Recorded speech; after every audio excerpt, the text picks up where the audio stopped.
Etruscan, addicts of drugs not yet synthesized, black marketeers of World War III, excisers of telepathic sensitivity, osteopaths of the spirit, investigators of infractions denounced by bland paranoid chess players. So, you know, it's been a while. We haven't been in the studio. You haven't been in the dojo. You've been on the road. And I went to Vegas, right? Is this how we're starting the podcast? Yeah, I mean, I just want to tell you this. I've been with you for like the last couple hours, and I wanted to tell you this, but I wanted to wait for the podcast. So when I was in Vegas, I did something really fucked up. Meth. Way worse. I can't even imagine what that. Give your phone number to some people. No. No? Oh. I ate a steak, man. I ate meat. Worse.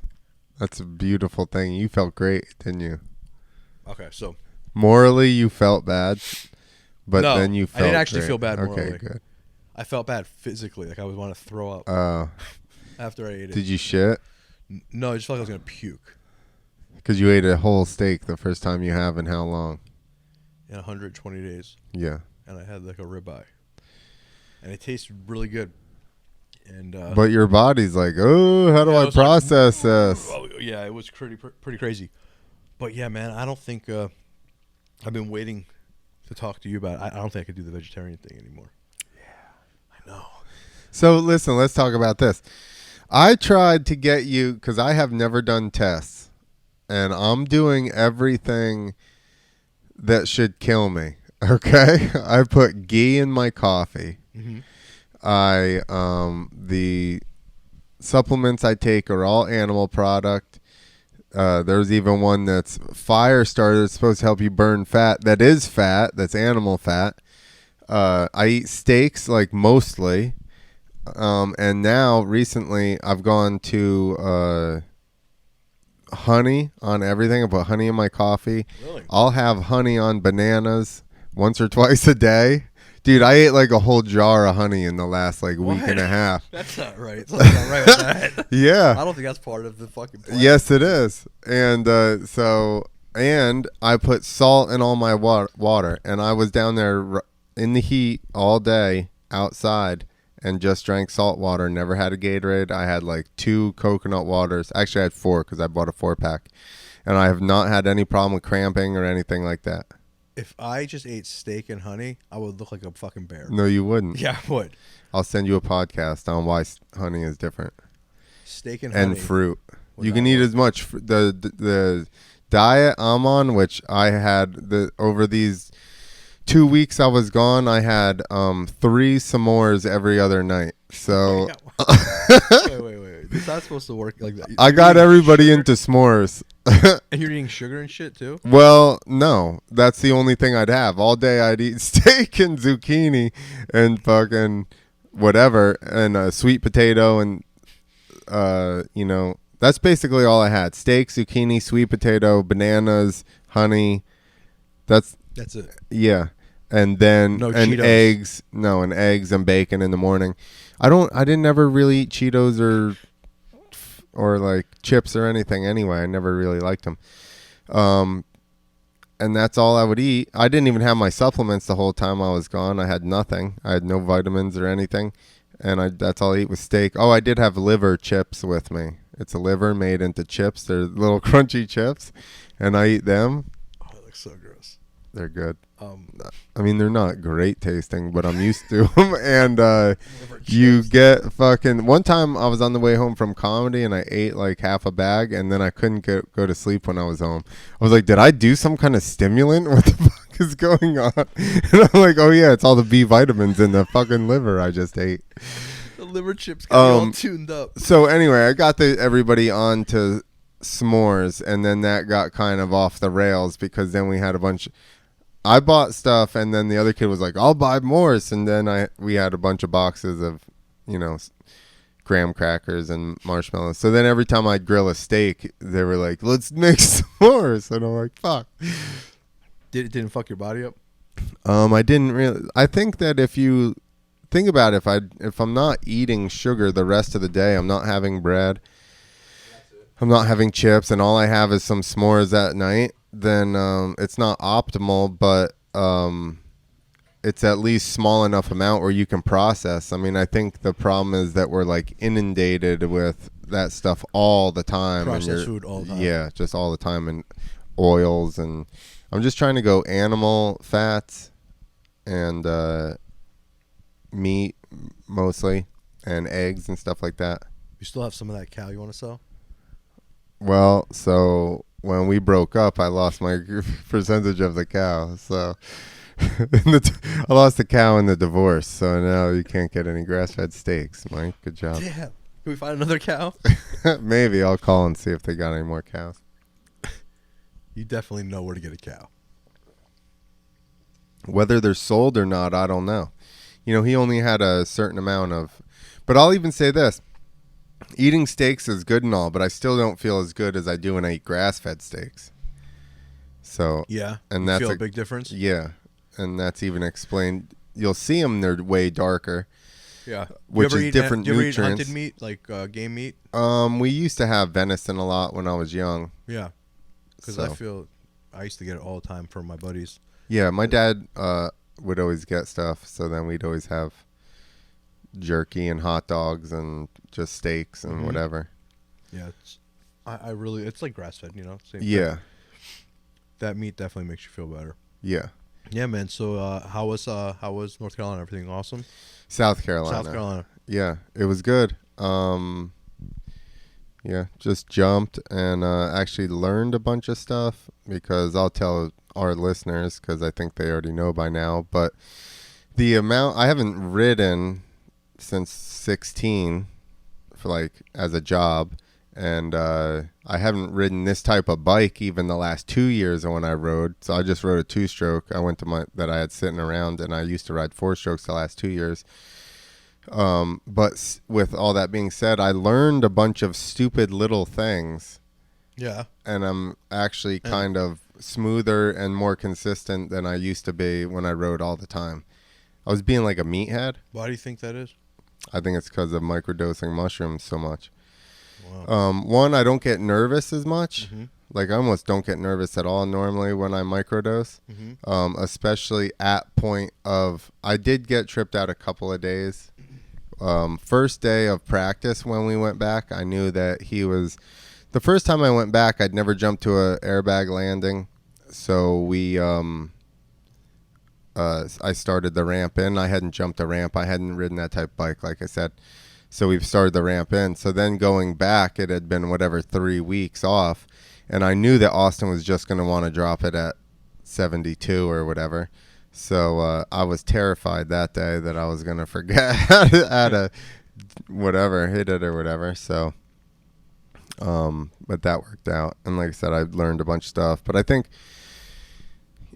anytime I've ever been terrified like that and then gone through, I've always been rewarded with some kind of gain of knowledge, you know what I mean, or confidence or something like that. So I mean, I think that those trials and tribulations are very necessary. And also there are always walls where I've said this for a long time. Anytime I got to a point where it would have been easier and less scary to quit, I've always had some kind of like payoff. Yeah. After. That's awesome, man. Do you think with the microdosing you're recognizing like patterns on how to hold your body or things like that? I think I'm more aware of my body as I ride. I'm more in tune with like exactly my positioning, and like I think I'm like greasing the groove. You know what that means? When people like lift light weights like in a motion just to like get the motion down. You do something with no really weight or whatever, and like it makes your muscle memory. It makes that pattern ingrained in your muscle memory. Okay. And I think I'm having an easier time like having my body learn patterns. Wow. If that makes sense. That does make sense. I rode for 16 fucking years, dude, and I haven't done tricks in the last 5. And now all of a sudden I'm learned that this is probably technical to describe, but there was a trick that we were talking about earlier. I could do heart attacks, which everybody, Pink's husband, Carrie Hart, invented. That's why it's called a heart attack, which is a hand on the bar, hand on the seat, and you do a handstand. Mm-hmm. A double grab is where you walk both feet back, both hands back to your seat. Mm-hmm. And a vertical is double grab heart attack, which I've never really been able to get vertical. And I used to try really hard and push off really hard to try and jump higher. Mm-hmm. And it would make my bike crazy, and it made me inconsistent at the trick. And now, for some reason, whatever I've changed in my riding style or whatever, I'm getting more pop off of the ramp, and I'm getting into tricks easier. Wow. And it's becoming more consistent. I also do think I did reset my bikes up a little bit different, and I think that it might be that, which is something I figured out kind of after I stopped riding about bike setup, and I was like, shit, I think that was set up wrong the whole time. Well, so it sounds like there's a combination of things, and like a bunch of knowledge as being older and experienced, and being like, a lot of times you do stuff repetitively, like the way I had my bike set up, and maybe I was just used to it, so I didn't want to change the way that it was set up either. Mm-hmm. So now being totally fresh start, it didn't matter. It's all fucked. So I was basically like, I'm going to do what I think I should have done before. Yeah. So the setup, and what I'm talking about is a very minute change. But wow. I'm like trying not to get too technical with what I'm. No, that's all right. I mean, that's fucking sounds like life lessons to me, man. You get older and you learn things, and you know, I read the book Mind Gym. Have you ever heard of that book? No, I never did. So it's about mental, like how to break stuff down and deal with stuff, like especially as an athlete, and why, like, you know, they're like, some athlete is great on one day and then he's not so good on the other day. What happened? Did his talent change?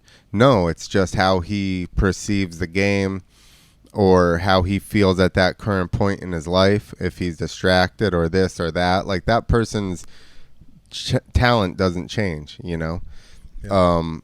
It's just how focused he is, or, you know, like, and there's also a point in that book where it says that basically your brain, it's trying to get smart enough while your body can still do the things. You know, and there's like, that's why you have like a peak of athletic, you know, prowess. Mm-hmm. And some people that can go beyond because they understand, they're pretty good physically, and they understand enough to be able to still compete later on, you know. But it's not a lot of sports, obviously, like football and motocross and stuff like that aren't like that, because they're so physically demanding that it's people that catch on early enough while they're still have young bodies. Yeah, MMA too. Exactly. Yeah. Only a couple guys make it, and it's the guys that are. But some people have longer careers, and it's the guys that were smarter the whole time, you know. Yeah. And maybe not as like spectacular, but are really smart and play a smart game. Yeah, and have longevity for sure. Look at Tom Brady in football. Yeah. You know, dude. This is probably off subject, but wow, going to Tampa and then just winning the thing again, and like, were they that competitive before he was there? I don't know, but he's older than us. I don't watch football. I know. I need to figure out jokes about the Giants. I need to pay, or the Jets. I need to pay attention to the Jets just so I can pretend like I'm their coach. Oh, that's a great idea. You do look like everybody sends me pictures. I know. Every time I watch the game, I'm like, I can't. This was last year's joke. Everyone knows. Like, we did this already. But he does look like I need to watch the game, and whatever happened in the game that week, just be like, I totally fucking thought he was gonna catch it. The problem is that I don't think anyone watches the Jets. I mean, I'm sure some people. I mean, that's true, and that would only work in this area. Yeah, that's all right. There's nothing wrong with a little Jersey comedy. Yeah, man. So since when you were gone, we had a crazy 2 weeks at the dojo. Yeah, you planned that, didn't you?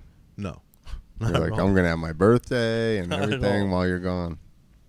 Not at all. It just kind of happened that way, but it was a great couple weeks. There's still Still kicking ass over here. But Yeah, tomorrow night. We missed you. Tomorrow night we got a show. Well, I don't know when this thing's going to be released. But it was really, really awesome, man, to go down the 500. Probably not tonight. So no.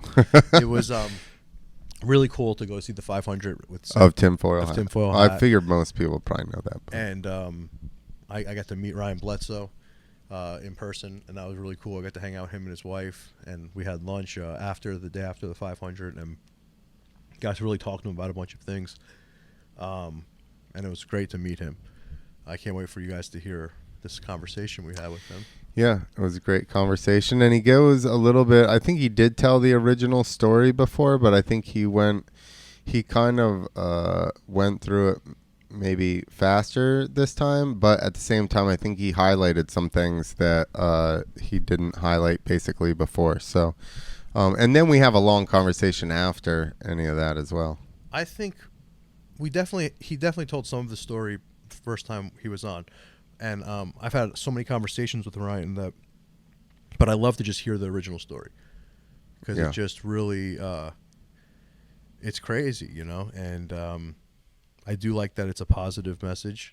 I love that his message always turns into a positive message, and his podcast is great. So Bledsoe Said So is an awesome podcast, and it was really just such a pleasure and an honor to have Ryan on the show again. And once again, I just want to thank everyone that I got to meet at the Tinfoil Hat 500. I hope you guys like this show.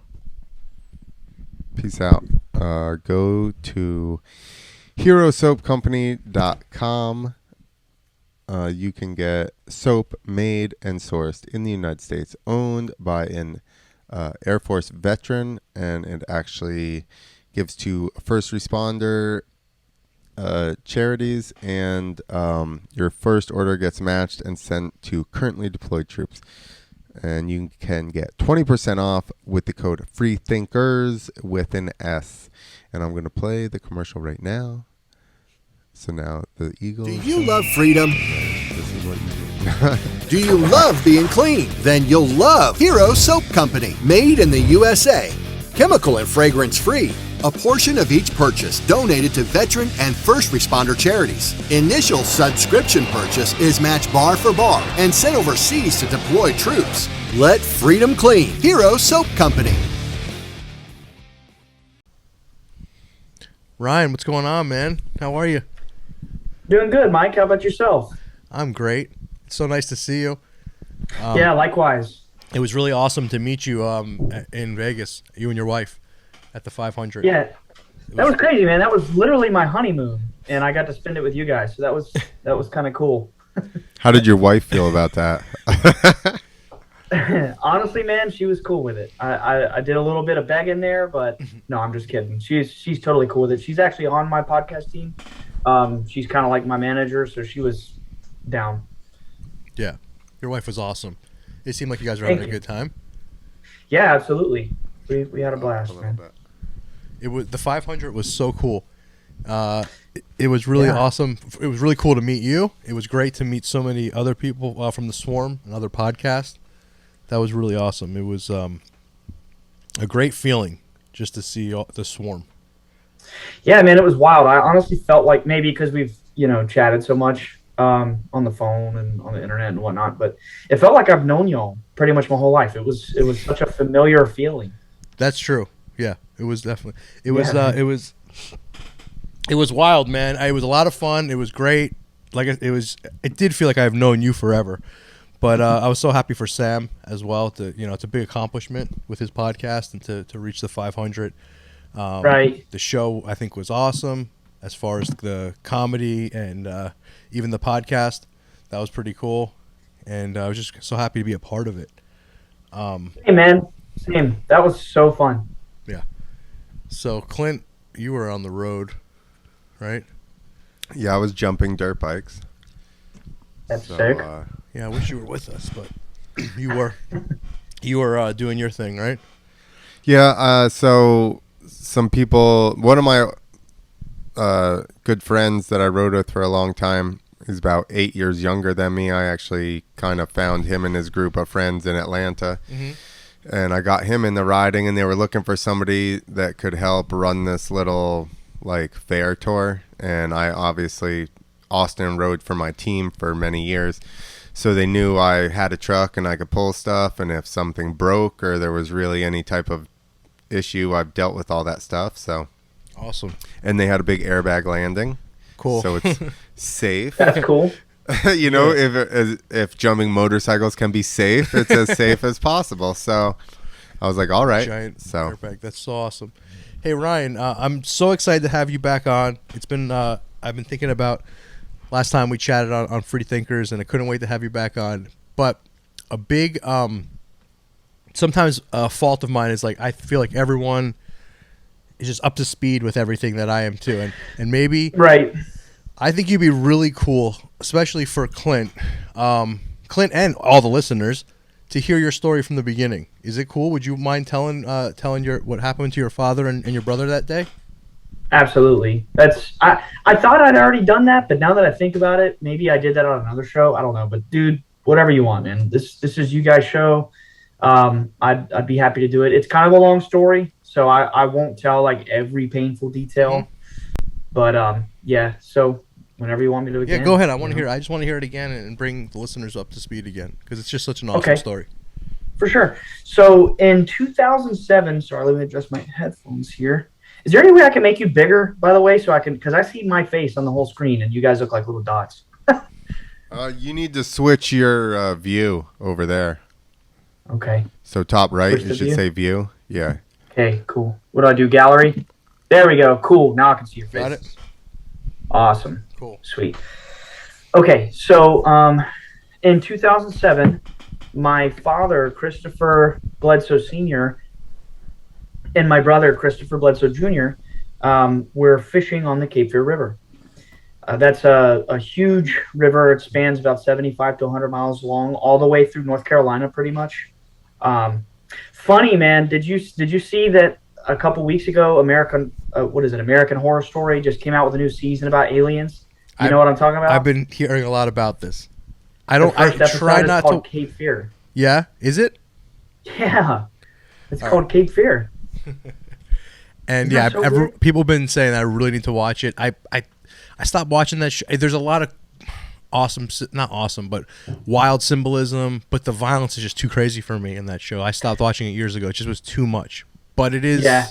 It was cool while I watched it. I just don't like to get into that frequency. But now you're like the fifth person that said I have to watch this one, and you think that there might be some resemblances or some borrowed stuff. Honestly, I've never seen it, man. But just the fact that episode 1 is called Cape Fear, to me, that was such a bizarre synchronicity. But so that crossed my mind. So Has back in episode 2 come out? Yeah, I think they're like halfway through the season. And then the other funny thing is last week, my podcast, Bledsoe Said So, we put out an episode about like what if the moon landing was faked. Mm-hmm. And then within days, that show put out an episode, what if the moon landing was fake. So it's, I'm serious. Synchronicity. Yeah. Is it? So, Synchronicity? Yeah. I would say so, man. Anyway, so 2007, my dad and my brother had this notorious sighting they were basically big balls of light. I mean, they were like UFOs, but they weren't metal. They were actually light. And it was on TV, so we're going to kind of, I guess you want me to go through the details of the story, so we'll walk it back. We're going to assume that no one's seen the documentary. We're going to assume that no one's heard of.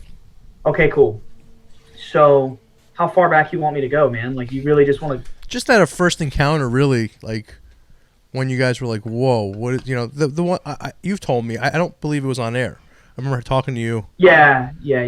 Okay, so my dad was, just for a little context, in about 2003 or 4, he had just hit the peak of his career. He had like a multi-million-dollar construction business in town, massive operation, selling 400 homes a year, and the stress got really bad. He had developed some serious like physical illnesses, like he had Crohn's disease, which was pretty severe. Mm-hmm. And that coupled with his stress, he literally had a doctor who was psychotic, put my dad on a handful of medications that caused my dad to be pronounced dead in a hospital, had a near-death experience.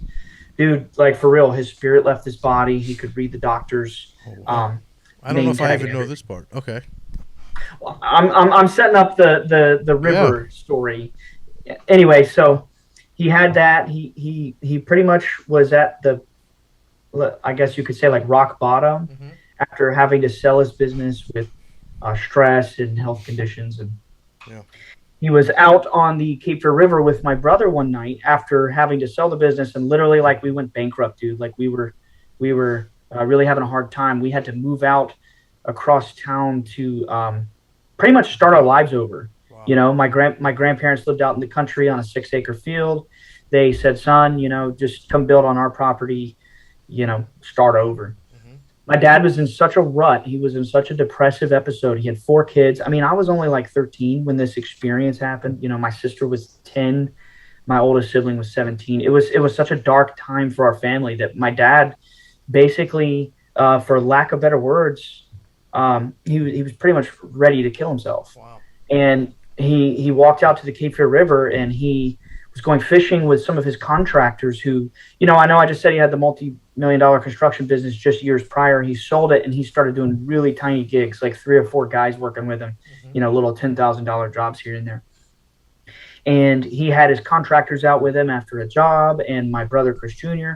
And basically, Dad was at this point. He was asking God, crying out, like, either kill me or heal me. I'm ready for my life to end. I can't bear it anymore. And it was at that point that they were fishing on the river that Dad decided, just randomly, I'm going to walk up by myself and just kind of get a breath of fresh air. So for context, this is North Carolina. This is, you know, deep south, trees everywhere, forests, swamps. I mean, you could go a mile and not see a home, and it's nothing but fields and trees and tobacco and that sort of thing. And he's down in the woods in this it's kind of like a cul-de-sac, but it's trees and the Cape Fear River. I mean, they're really in nature here. A couple miles off the road. Dad walks all the way up to the path to the road to get away from the other guys and clear his head, and he's just praying, you know, God, either kill me or heal me. And that's when he sees 2 balls of light shoot down to the horizon. They just boom. They're on the horizon. And Dad's like, that's not the sun. There's not 2 suns. I mean, it freaked him out. His hair's standing up on his head. Then he sees a 3rd ball of light shoot beside them, you know. So now he sees 3 lights in the sky. He's freaking out. He pretty much runs back down this path, which takes about 15 minutes to walk. So if you calculate the time where he walked up from the fishing embankment to the road, it was about 15 minutes there, 15 minutes back, maybe at a very quick walk. So he's maybe gone 30 or 40 minutes by himself. When he gets back, it's nighttime. Okay? That's important for later. Yeah. When he left, it was just twilight. The sun was not quite set. When he gets back, it's nighttime. Okay. And the guys he's with and my brother are all freaking out. You know, where the hell have you been? You've been gone for hours. And my dad scratching his head like, are you kidding me? I just saw this thing up there. And, you know, they're all like not clicking on what each other is saying. They're frantic. Yeah. So just to kind of add a little context, it turned out later after a lengthy investigation that my dad had 4 hours of missing time. Okay. We're going to kind of arrive there. Yeah. And my brother, Chris Jr., 17 years old at the time, he's freaking out. He's ballistic. He's just, you know, he's losing it, man. I mean, it turned out that while my dad was at the road in that short span of time, my brother, Chris Jr., had been in the woods for 2 hours by himself, face to face with 2 4-foot-tall entities. They glowed. They had this apparatus on that was translucent like glass. They had red eyes. And if you see my hands, they blinked like this, like shutters, you know? And they kind of like kept him in a state of paralysis for 2 hours. And I'm kind of rushing through it a little bit because there is a documentary that people can hear the full story. I don't want to, you know, spend your whole time getting to the initial encounter because there's so much more that we could cover. Yeah. So, you know, to wrap that part up, which can be seen on the documentary in full detail. I mean, they show the locations, the country, you know. Did you like the way the documentary came out, or are you guys okay with it? No. So yeah, I'm gonna go into that too. Okay. No, it was a total CIA hit job. Okay. So my brother Chris Jr., he sees the 2 entities. My dad is you know, they're all just frantic. The 3 adult contractors were like, just where have you been? You know, they're all freaking out. And then one of them says, look, and they look up in the sky, and 7 or 8 balls of white light just kind of scramble around in the sky. They describe it like the stars just scramble, and then one of them shoots down and lands on the other side of the river. Now they're really freaking out. They get in the truck. They rush out of there. And again, if you watch the documentary, you'll see that this little country area, I'm just kind of, glossing over it. It's a slope. It's kind of like a downward slope to get in there, and only one vehicle can go in or out. I mean, it's seriously muddy roads. Okay. And they're rushing out of there in the truck.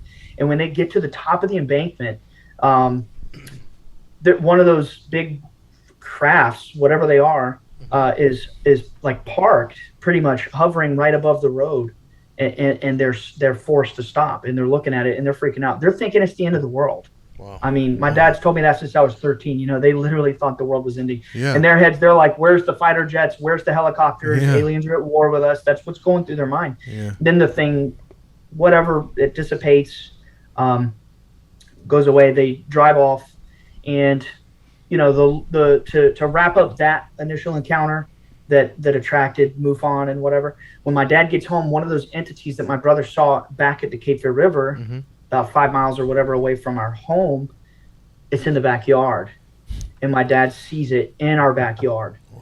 So that was such a tumultuous encounter. And you said it's about 5 miles away?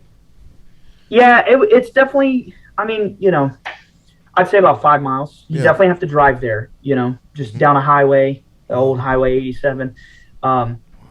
And I just want to put into the mind of the listener to understand like the significance of this encounter in North Carolina. This is the Deep South, man. This is the Bible Belt.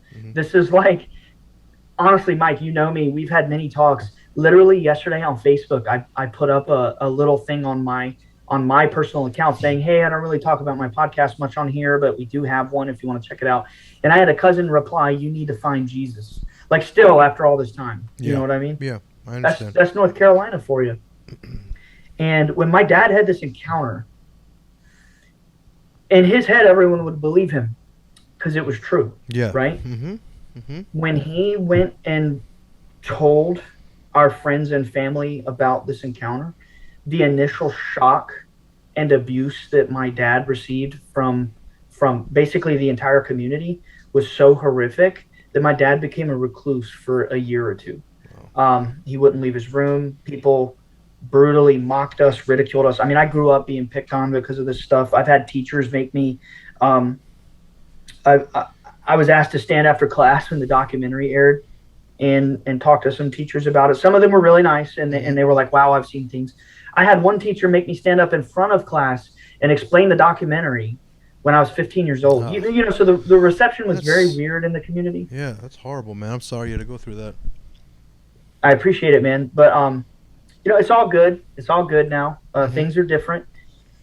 And where was I going with that? Oh, the church. The reception from the religious community was terrible. Yeah. They thought it was demonic. They thought it was satanic. When in reality, the experience was more benevolent. It was more, angelic, whatever. I mean, I forgot to mention this, but my father, after that initial night, he never had Crohn's disease ever again. It went into remission. He never took another pill. When you said that earlier, I was thinking in my head of asking you, like, so did he ever get rid of the Crohn's disease?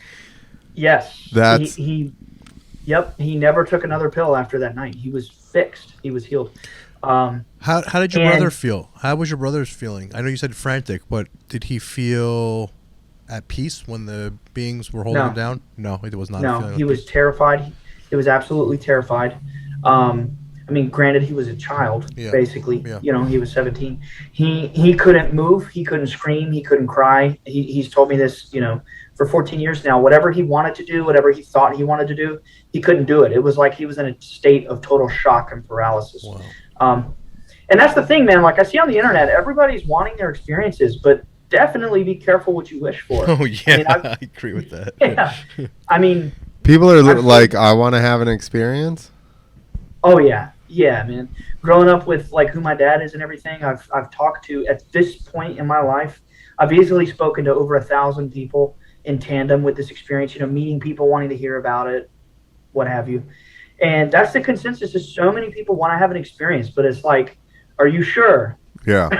Yeah, I Are don't you know sure? I don't know if I want one. I've never I don't know thought if I like, man, I would love to be abducted or whatever. That's never been a thought that I've had. I've had entity experiences, obviously, but Yeah. But they're on a different plane, man. yeah. Wow. So your dad, did he feel freaked out? No, that's the thing, man. So I'm going to move forward a little bit to the actual investigation. But I do want to say for the listener, once that genie comes out of the bottle, you can't put it back in. Yeah. That experience was so even traumatic to me, who wasn't there the original night. And there's a lot of context there. Like if, I have a podcast, Bledsoe Said So. I go into great detail about my personal experiences. Just, I don't mean to plug or whatever, but no, go ahead. It's an amazing podcast, and that's why you're my friend, and I love to have you on and just learn and hear about your story. But yeah, people should listen to your podcast for sure, Mike. That really means a lot to me, man. But what that has affected me so profoundly that I'm out doing my thing, trying to tell everybody about it and kind of beat the drum. It's some pretty traumatic stuff when you come face to face with an entity and you're totally powerless and you can do nothing about it. And the moral of the story is they never hurted us. They only healed us or helped people around our property. We've had lots of people with healings. So let's move on. So Dad became a recluse. He was telling friends and family, even his own parents, even my mom at the time. Loved my mom to death. But at the time, she very much was against it, didn't believe it, thought it was demonic, whatever. She brought a preacher at one point to pray the devil out of him. I mean, it was pretty intense for being a little kid, man. It was like something. Sounds it. Yeah. And it got to the point where my dad was so in his head about it, he just had to tell somebody. So just for context, the experience happened January of 2007.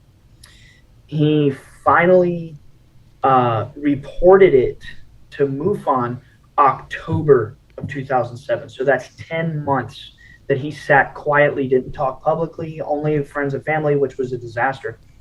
And then that really took things to the next level. Within 1 week, we got a call from MUFON saying, we're going to send you something in the mail. Well, I mean, obviously Dad handled all the conversation, but I was present. Telling Dad, we're going to send you something in the mail. Draw what you saw, describe it in great detail, send it back to us. A week after that, they're like, okay, we want to send somebody out to your property and investigate. They sent out a local investigator from MUFON. Just a little bit of context about MUFON. MUFON is one of the largest, I guess you could say, data collection agencies in America as far as UFOs. They're called Mutual UFO Network, MUFON. They are disguised as being a civilian volunteer organization, but really it's totally military. I mean, Bob Bigelow is one of their major funders. Definitely CIA people involved. It's totally disingenuous. It's like Men in Black a little bit. A little bit. I've come into contact with some people like that too. But so MUFON sent the local guy, Steve McGee. The way it works is it's kind of like a pyramid scheme. You know what I mean? The guys at the very bottom, they're the me and you who call and say, hey, I want to be a volunteer. I want to do investigative work. And they say, great, go here, go there. When they get the data that something is noteworthy, then they send out executives, which happened with us. So Steve McGee came. He, investigated my dad, had some conversations. He reported back to MUFON, this case is serious. We need a full-scale investigation. Next thing you know, they send out another investigator who reports back to MUFON headquarters. This may very well be an abduction case. CE4, close encounters of the fourth kind. We need to pull out all stops. Let's, run the investigation. Next thing you know, after that, the Discovery Channel is on our property with James Carrion, the head of the entire MUFON organization countrywide, and his Richard Lang, who did the investigation with him, who was Homeland Security. Okay, I feel like the names are important because they're in the documentary and people will put the name to the face. James Carrion, we later found out, was CIA. So when you watch the documentary and you see the guy with the slick black hair and he's the one who like tries to dupe my dad with the lie detector test and say he was being dishonest, that guy's literally CIA. And I was told that by Jim Semivan in the CIA. So then we get to the documentary. Okay. Were you going to say something, Mike? Yeah. Well, did he actually do that in real life? Do what? A lie about the lie detector test about your dad, like mess. Oh with yeah, I'm about to go into that. Yeah, he dude. did all. He did do all that. It's not just in the Yeah. documentary. Okay. No. So what happened there was, okay. So next thing you know, we have a documentary crew on our property, and then like you can go watch the documentary. No mystery about it. It's out there. It's called UFOs Over Earth. It's been out since like 2008, 2009, something like that. What they did was when they came into town, they called my dad and said, we'd be at your house at like, say, 9:30 in the morning, something like that. The time comes around and nobody was there. No one was at our property. And then my dad gets a call and says, hey, can you meet us at so-and-so hotel right off whatever highway, 95, I think it was. That's a highway out in our area. Yeah. And when my dad got to the hotel, first introduction, they take my dad, they whisk him into a room, and there's cameras and lights in his face, and there's an FBI agent, and they start with a lie detector test. And what happens is, if you know anything about standard protocol of the lie detector test, they ask about 4 questions, maybe 5 or 6, over like a 20-minute period, maybe, and that's it. What they did with my dad was they asked over 30 questions over a time period of 4 hours, over and over and over, until my dad's nerves broke and he got an inconclusive answer on one question. Wow. And then they aired that on TV Wow. and said my dad was dishonest. Yep, and then they put that at the end of the documentary and made it look like this conclusion to basically try to ruin our reputation so that our story didn't get out there, because it's true. It's What, real. the inconclusive one at the end of the they ended documentary? yeah, man, they ended the documentary with that. I have to watch it. I just never want to watch it because I don't want to, like, I just you're my buddy, so I don't want to see like shit about you guys that you said it's not. So I just never paid any mind. I hear the story from you, but maybe I should watch it now. Just like You should, man. You should. It's, in my opinion, it's the greatest UFO story ever told. I lived it. I say that with a lot of conviction.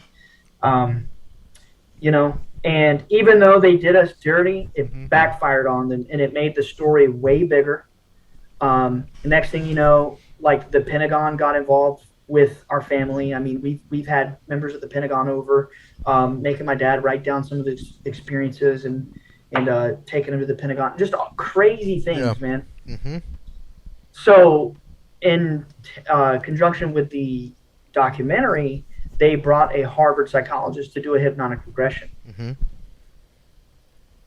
This is also pretty crazy. So, when they did the hypnotic regression, it revealed what was going on during like the 4 hours of missing time. Yeah. Do you recall when my dad walked up? It was just before dusk or twilight or whatever. Mm-hmm. And then he gets back and it's nighttime and they're all freaking out, Yes. frantic. It's because he was gone 4 hours, right? Mm-hmm. Do I need to hit anything here, guys? No, I got it. Okay, cool. During the regression, there was an hour and a half to 2 hours of audio where my dad like totally recounted what happened. And it turned out he was like taken by these entities, man. Mm-hmm. They came down, they scooped him up on whatever the heck their little light ship was, Mm-hmm. told him some crazy shit, man. Stuff about the future. A lot of it has come true. And I do have an episode on my podcast. This document. So when the Discovery Channel did the investigation, they only showed like 4 minutes of the regression, and they chose the goofiest line. Oh. But when you hear the whole thing, it's utterly mind-blowing. And Yeah. the good news on that is after 14 years, I finally got my hands on a copy of the transcript, and I read it on my podcast. Awesome. So, Awesome. yeah. Yeah. I got okay.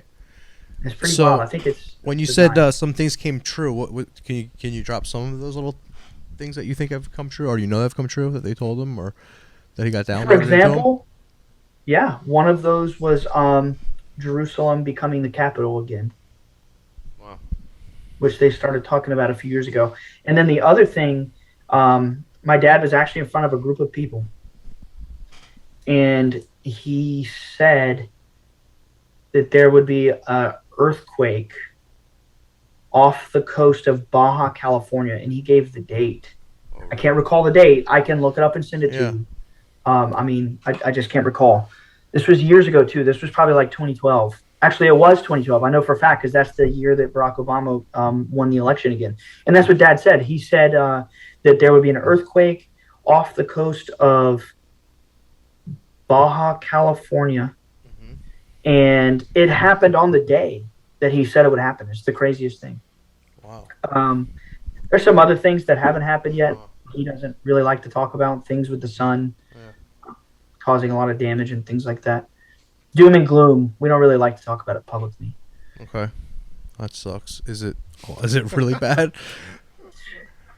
It can be, man. It honestly, it can be.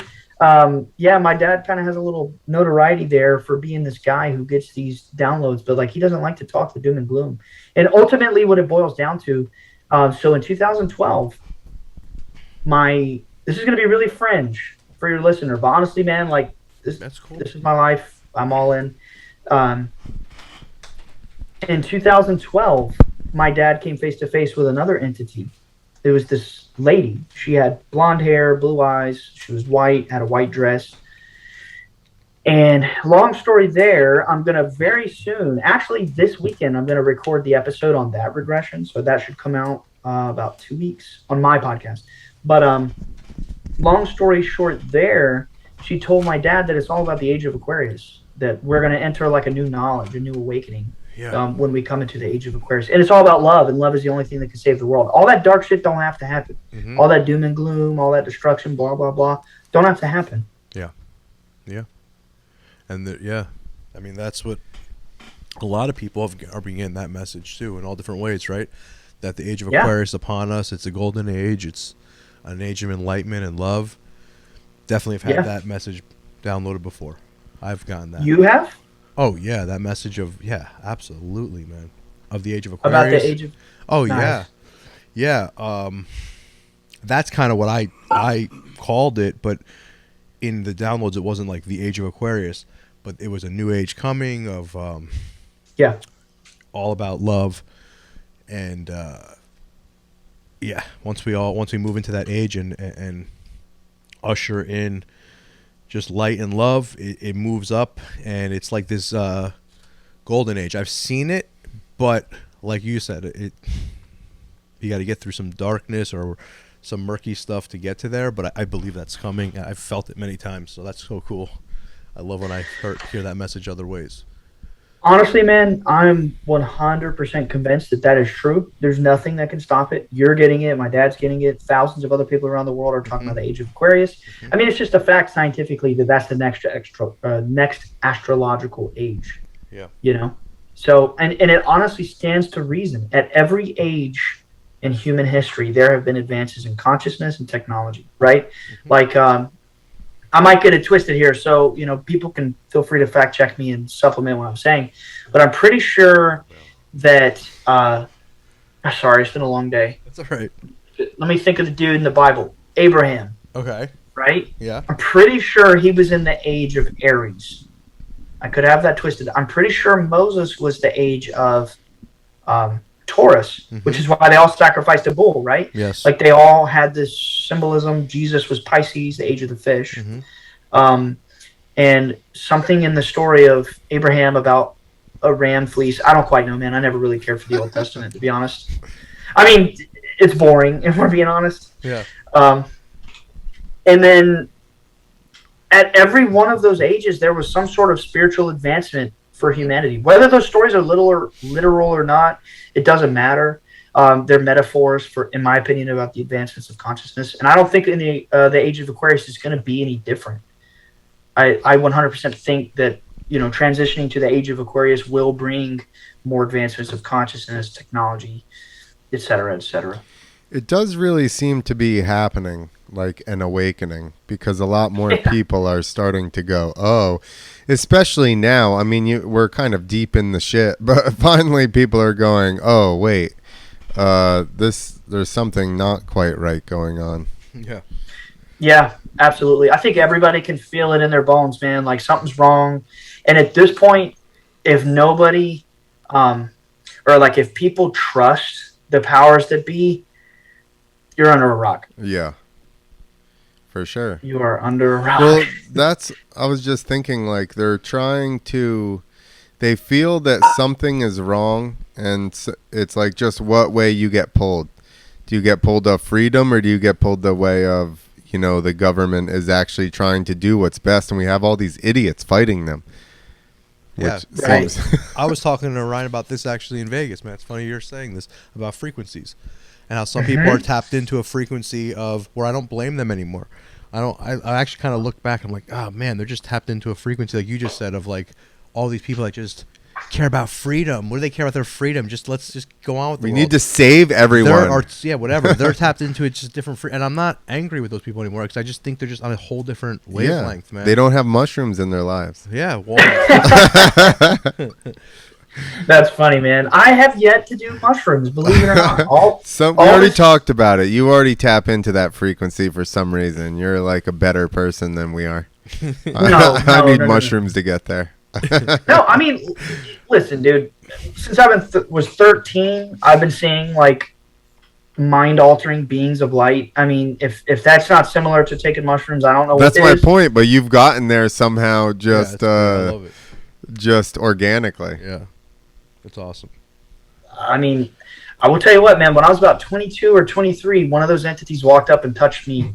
Like literally touched me. Maybe that did some shit to me. I don't know. Oh, you know what it could be, dude? So I'm going to give a little bit of context here because your listeners might have no idea what I'm talking about. There's a whole book about this.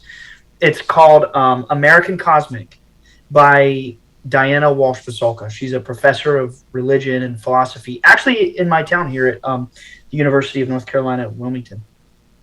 Wilmington, North Carolina, just for frame of reference so people can find the book. And, anyway, so if you read that book, it's about a mysterious figure who actually my father knew very well and kind of like had them collaborate. He introduced the author and the figure in the book. And if the listener is curious, and they decide to read this book and they hear or read anything in that book about an anonymous friend in North Carolina who has experiences, that's actually my father. And we are acknowledged in the beginning of the book. She claimed to us in private that she wanted to write about us, and they wouldn't allow her to the Oxford University Press, and she had to censor our names. I don't know. Maybe she just told us that to make us feel better. Doesn't matter. But our experiences actually are mentioned in that book. Now, moving on from that, the guy that the book is about, he's a gentleman very high up in the clandestine world by the name of Timothy Taylor. He's with NASA, CIA, NRO, Air Force Intelligence, et cetera, et cetera.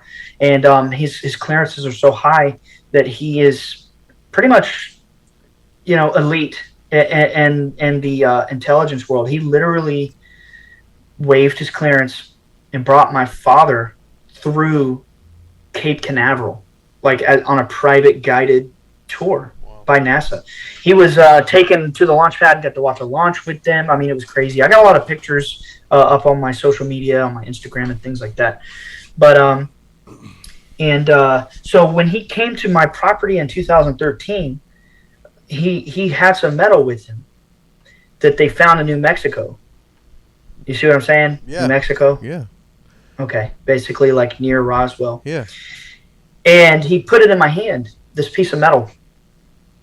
And it was really tiny. It looked kind of like a Frosted Flake if it was like aluminum, but the shape was like a Frosted Flake. It was real ragged edges, It wasn't like a circle. It was really flaky, and it was thin like a Frosted Flake, but it was silver like aluminum. And he put it in my hand, and he said, "Now I'm going to put the other one in your other hand, and I want you to pay attention to how you feel." And he put the other piece in my hand, and when I held both pieces, an electrical current ran through my body. And he did it to my whole family, and he put it in my dad's hand, and powerful, but gentle. It wasn't harmful. It was very peaceful. It wasn't painful. It was weird. It definitely shocked me. I gave it back to him. And what he explained to us is he had only seen 3 other people in his lifetime, in his whole tenure being involved with Majestic 12 or whatever you want to call it, being top of the top in the federal government, studying this subject.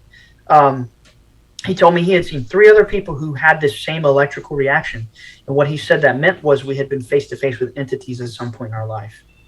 Granted, at this point, I had not seen the entity consciously yet. Maybe I had some repressed memories. I have no freaking clue. Yeah. I'm actually going to get a hypnotic regression here soon. Awesome. But it was insinuated that us holding that metal did something to our consciousness. He called it quasi-crystals. He told my father this material was quasi-crystals, and when you come into contact with it, the conditions are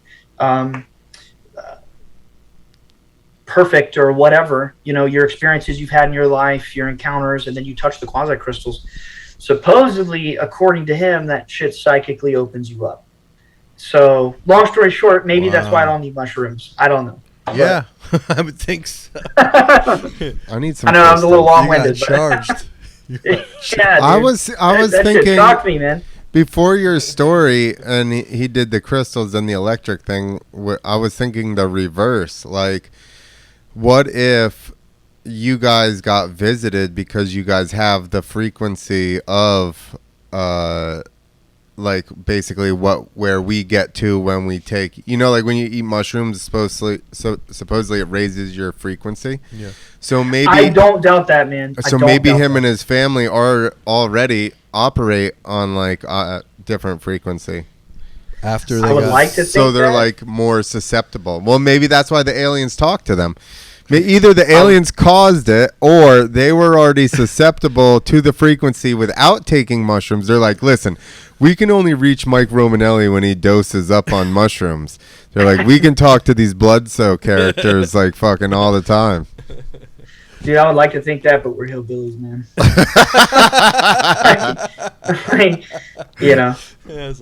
I was born without a tooth, man. Like, I got a fake tooth and everything. Like, definitely hillbilly genes. I would like to think that. I would like to think it's some special thing, but I don't know. I don't know, man. I've been scratching my head for 14 years. wow. Yeah, but dude, honestly, That's so cool. I'm not opposed in my future to taking some mushrooms. From all that I've read, I've heard it clears out trauma. I've got a lot of. I don't mean to just throw this word around lightly. I say this very seriously. I have a lot of PTSD from this experience, and some people in the government basically flat out said they could kill us if they wanted to, which I have totally found out is a lie. But I'm wondering if mushrooms could help me get some of that out, You don't What have do you information on the Clintons, do you? Oh God. No. Okay, I think you're all right. All right. Yeah. That's not me asking you this question. That's Clint. I don't. I don't. I will tell you this though. But- go ahead, You're man. gonna think this one's funny as hell, man. So when my dad met Tom DeLong, just for the listener, I know this is gonna be silly, but I just like to put a face to a name. Tom DeLong, literally the headman of Blink 182, right? Mhm. So we're all on the same page Yeah. here. He left the band and he started like literally the biggest UFO company of all time. It's Yeah. called To the Stars Academy, right? Yeah. At one point, I they was were trying to following make a them. movie about my dad. Yeah. I was following them for a little bit, but it got a little crazy. But okay. Yeah. Well, they at one point they tried to make a movie about my dad. They parted ways. It just didn't work out. And Tom's a nice dude. He never like said any weird shit to dad or anything like that. It just dad's vision and Tom's vision didn't align. Tom wanted to talk some dark shit. Dad wanted to tell his true story, which was like they were benevolent. They healed him of Crohn's.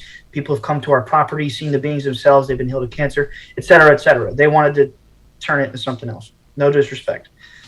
It's Hollywood, right? Yeah. And at some point, Tom and my dad went and like rendezvoused with a man by the name of Bill Tompkins, who, if you look, or William Tompkins is his full name. Now, if you look him up, he's a very interesting figure who was naval intelligence, and he was involved supposedly with Admiral William Byrd. You guys, does that ring a bell? I'm sure it does. Yeah, absolutely. Okay, Antarctica guy, whatever.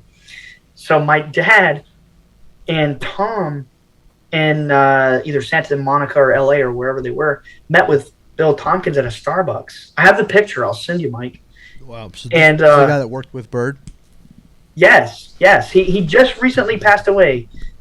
Rest in peace. He was like 94, 95. And when he met Dad, he was 93, and that was years ago. Okay. Anyway, Dad met with him, and to bring it back to what Clint was saying, he literally told my dad, which I don't believe. I totally think it's like psyop bullshit. No disrespect, I'm not speaking ill of the dead, but he literally told my dad that Bill Clinton is a 9-foot-tall albino reptilian that eats 8-year-old little girls. Oh God! All right, we're gonna end this. He said that. Yeah. Well, they're hard to come by, so that's why he's feeling sick now. Yeah. Okay. He said all kinds. He said some weird shit, dude. I don't buy it. He said they do these. They put them in these little dungeons and like politicians. Now hold on. They put politicians in dungeons, or they put. No, I'm gonna go deeper into that because I know you guys are very familiar with some of the stuff I'm about to say. But my dad heard it from the horse's mouth, dude. He heard it from these people. Now, I'm not gonna throw the baby out with the bathwater and say there's not elements of truth to this. If you catch my drift, I just don't buy the way he framed it. But he said that these people in these elite circles are shape-shifting reptilians. They are literally physically lizards, which, a little weird. He said that they shape-shift into a lizard, these politicians, these celebrities, whatever. They take little 8-year-old girls into a dungeon-like room, slit their throat, and drink their last breath. That's what he tried to get that's what they wanted to make the movie about with my dad. That kind of shit. And my dad said, no, I'm not doing that. That's dark. I don't believe that's even real. That sounds like that other guy's movie. They should have done it with him. What other guy? The old guy that died. That met your dad when he was 93. That's who said that. Yeah, that's what I mean. That's his movie. It needs to be about him. Wow. Yeah, for sure. For sure. Did he ever talk to Alex Jones? No, man. I kind of wish. I'm flip-flopping on Alex Jones. I feel like lately I've been giving him some hate on my podcast. But after being at the Tinfoil Hat 500 and hearing Eddie Bravo and Sam's opinion on the dude, it's listen, they know him. They are some of the biggest conspiracy guys in the game next to Alex Jones. If they think highly of him, maybe I'll give him a second chance. Alex, if you hear this, I'd love to meet. I think he's got more chance of listening to your podcast than ours. So. Yeah. I think all of us are way too small time for him, man. I do like Alex Jones. I also when you're going though for what he was going, I know where you're going with it, and I think that obviously he went down the road maybe a little far. I think he's a great character, but that's what it is. I think he was playing that, and once he was going down that direction, you probably say more than you should, but I think that there's still a lot of stuff. He's still blown the roof off a lot of things that he has, and he continues to constantly. And I think that this Bohemian Grove. Yeah, Bohemian Grove. That was Alex. He's called the pandemic like he called this. He's been showing us all kinds of crazy stuff and a lot of things that have been. But I think the whole thing with Alex is that he's so over the top. I laugh. It's literally like watching a comedian. He could be a great comic. He could. But he's so over the top that it kind of makes it like you're crazy. And that's kind of always it's always a parlor trick by people in this conspiracy world. It's make a joke out of it. So you never know if it's true or not. But he I don't know. He's... So that's what some of my friends that are really into truth, they say that he's just like a clown. But I don't look at him like that. I really don't. Though, I go back and forth on it, man, because I use humor with my podcast for the sole intention of trying to reach the hearts and minds of people my age. Yeah. There's it has its place.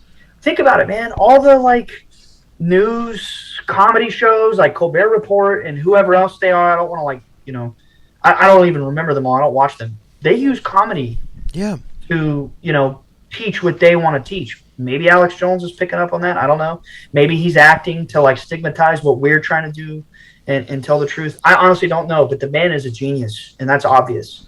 And he tells the truth a lot. He does. He's right a lot of the times. And then, shockingly. Yeah. Yeah, I've been, whenever, the world gets nuts, I listen to Alex Jones. So, V, remember that movie or that show V? V for Vendetta? Yeah. Yeah. Never seen it. Really? Dude, you got to see it because that's exactly what that guy explained. Really? They have people suits on, and then they would get behind closed doors or whatever, and all of a sudden they'd peel this suit off and be like a lizard person or whatever. And V for Vendetta? Yeah. The show V for Victory I don't know or what something. he's talking about. So I I'm talking about old time series. I'm not sure what it is. I don't even know what you're talking about now. But I'm not sure. You don't remember that when we were kids? How old are you, Ryan? I'm 28. Oh shit! That's why you don't remember this, Mike. You should remember. No, I'll find it. The whole reptilian thing, man, is freaky. I think it's metaphor, man. I don't think there's lizards. Dude, this is gonna be controversial, but honestly, like, I don't care. I don't think they're physical aliens. I don't think it's real. Based on my experiences, I've met literally the top of the top in the United States government as far as the UFO subject is concerned. The guys who got that little Tic Tac radar blip out on the news, we were chatting with them before they put it out. You know, not like the day, but like months. Yeah. We knew that was coming. I've met them. If there's somebody out there who's huge in the UFO game, I've met them, I've chatted with them, and nothing I've seen or experienced in my life has indicated to me that any of that shit is true. I think it's all a lie. Wow. It's spiritual, bro. I was going to ask you this before, but I want to interrupt you. Does your dad believe in space when you're saying NASA? Like, does he think space is real? I just put out an episode on that. Yeah? Cool. Yeah, episode 13 on my podcast. All right, let's go listen to episode 13. Awesome. But, I'll go into it, since you asked. No. I don't know this show. I need to find sorry. the alien people. Well, I've never Here, saw can you that. see that? What? Let me see. No, Hold on. There's a glare. Yeah, Which you way can't do I see need to go? I see it. There's a V, and there's like two ladies in a red Yeah, dress. that's or all it something. is. I need to find a picture where they have the lizard face. Oh, this chick's got a lizard eye. See, because they turn it. Oh, dude, I've seen memes on that. That's a TV show from the 80s. Yeah, they like unzip and they're Yeah, like, exactly. I've seen. Yeah, that's a Really? massive meme. Yes, and Yeah, it's for just sure. like all the government people or whatever. I don't even remember because I haven't seen it since I was a kid. Yeah. But the like people in charge, the government people or whatever, will like unzip their human suit and just be like a regular lizard. And I just was going through pictures and I remembered they like pick up mice and shit, like big ass rats, and just eat them and stuff like that. do. Like, Of course they do. Here's the thing though. Here's where I'm coming from. I've probably been to the very heart of the UFO subject. I mean, I don't say probably. I have. oh, and they are aliens, FYI. There are There you go. spaceships in there as well. You notice that this reptilian whatever story is everywhere. It's just like an open secret. Everybody believes in reptilians. Everybody talks about reptilians, lizard people. But that shit comes from the CIA. I mean, the people I've met in the CIA, that's what they want to push. Huh. So to me, that's a lie. Right off the bat. If the CIA is pushing it, sorry, I know I have friends in there or whatever, but I'll never compromise the truth. Like, if that's what they're wanting to say and talk about reptilians eating little girls and slitting their throat and drinking their blood, I'll buy it. And I have seen the lights, whether it's, an entity or lights in the sky moving around, stuff in my bedroom, in my home, in my front yard on ground level. I've seen things over 1,000 times. Mm-hmm. It's always light. It's always spooky, and in the sense that it appears and disappears. I've never seen anything that was a metal ship and they got down and there were these scaly lizard dudes. Never seen that. I don't think it's real. I think that's a boogeyman that the CIA or whoever has created to totally hinder the evolution of consciousness. Think about it. Yeah, the little green man, like the trickster. I think Mike is a lizard person, FYI. I'm not a lizard. I could see that. I'm not a lizard person. I'm not. I could see that. Yeah. Hell no. But I don't know, man. I don't buy it. I love that because It seems weird. Why wouldn't they just take over as lizards and just eat us or whatever? Right. Just They're not lizards. fuck us up. Like, think about a lizard our size. well, We're in trouble, bro. Yeah. You're not fighting a Yeah. lizard that's 180 pounds. No. That was the other thing. If you want to, But maybe if you want to go into some other interesting shit, man. Yeah, let's hear it. I was gonna. That say was the other thing. They're slaves, but that's real dark. Well, that's what I was. No. That's what I was gonna say. Like, that's what the guy told my dad, that we're basically human slaves and we have no knowledge of this.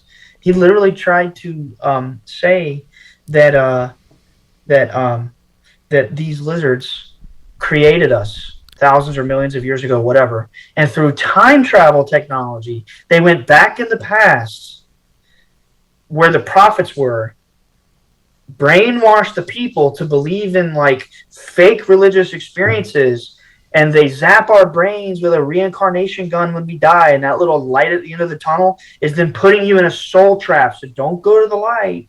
That's the message that the Pentagon people are behind. That there is no God, there is no spirit, there is no consciousness. It's all made by reptilians. They dominate the galaxy. They have deep space wars with them. It's all bullshit, dude. Wow. And that basically we're cattle, and that's, you know how like 800,000 kids go missing every year in America or something like that? Mm-hmm. Now, naturally, we all know about Epstein. We know what's going on there. Well, these people try to say that reptilians are snatching kids in every city in their little bunkers, and they're eating them. Seriously. Yeah, I know. I've heard it. So I had an idea for a movie. All right. Okay. Let's hear it. And you're going to think this is funny now. So I'm going to try to give a quick synopsis. There's a guy that's a little bit slow, and he works at a motocross track. Okay. I'll explain how I came to this later. And so he goes to finally the like cool people invite him to a party in a field adjacent to the motocross track. So he goes over there, and they're partying or whatever. He goes into the woods to pee and at night, and he looks over the motocross track, and he realizes he sees aliens talking. And now I realize they could be reptilian aliens. And they're like, hey, we need the machines to fertilize the pods. Well, the pods were we think they're hay bales or like hay bale covers around the track, but those are really pods that have aliens in them. And the machines are the dirt bikes that go around and roost the dirt up onto the pods. So really, we're not riding motocross. We're fucking farming the aliens. They're going to take us over with the machines. So then the slow person goes back to the party to try to tell everybody about the alien takeover. Nobody believes him. And he ends up waking up in the field in the morning, and he finds a mason jar that says mushroom tea on it.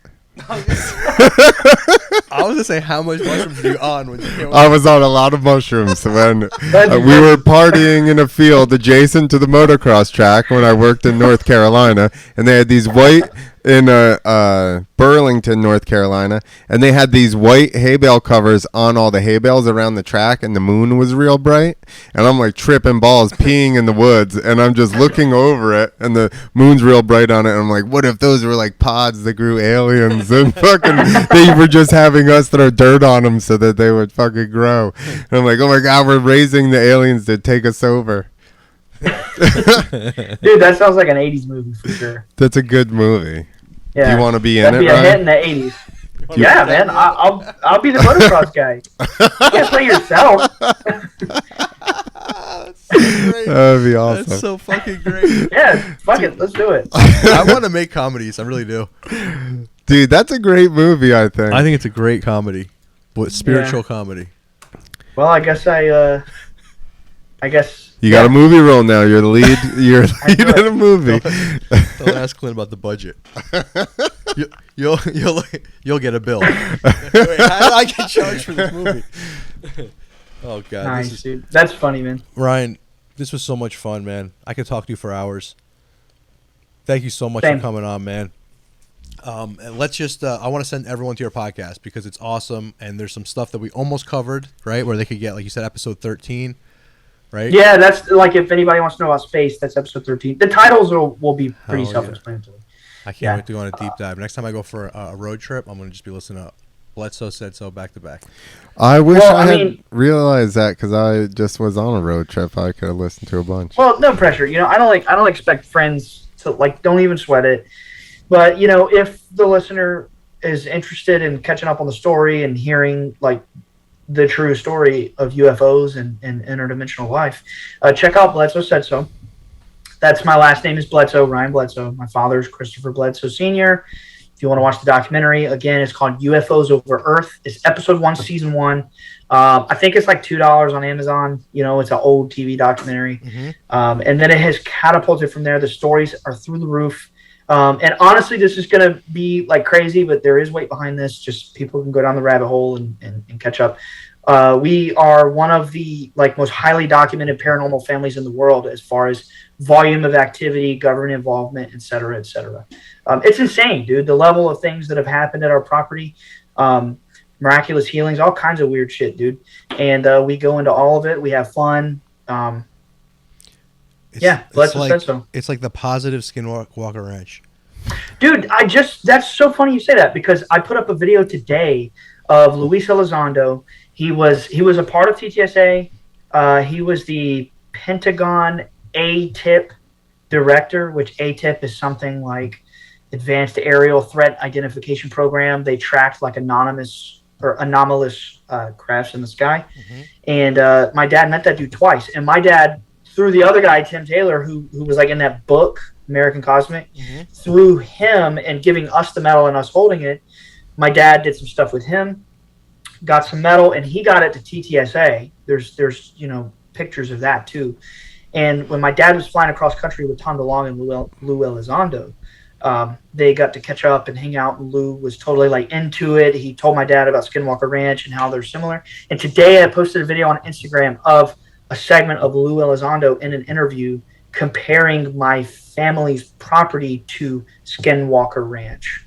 So like in those little circles and like the intelligence community and whatnot, they call my family's situation the Skinwalker Ranch of the East Coast. But it's not as scary at all, right? No.